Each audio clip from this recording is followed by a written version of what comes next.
The first conversation that you have with any client is ultimately the whole scene setter.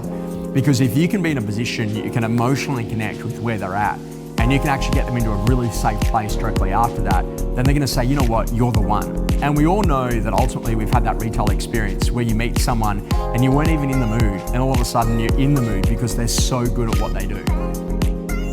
The best example of that is always the paramedic, because they turn up at exactly the right time and they have an incredible level of situational awareness.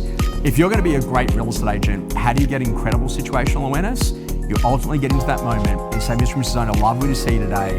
How can I help? And that how can I help, this ultimately allows all of the pressure to just melt away, and in seconds for them to talk to you about where they're at and what they're going through in terms of their situation. That ability to be able to connect with the empathy and then drive people to a solution is the most important skill set for any agent.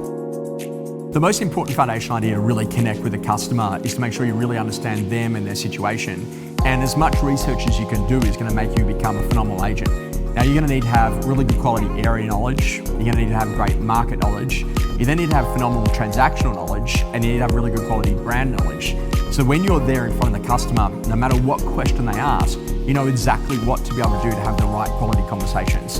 And if you can understand what's actually happening in a market and give people a timeline on why they need to act now, or you can understand what's actually happening in an area to give them an insight on why they should wait, that might actually be the advice that ultimately fundamentally changes the entire game.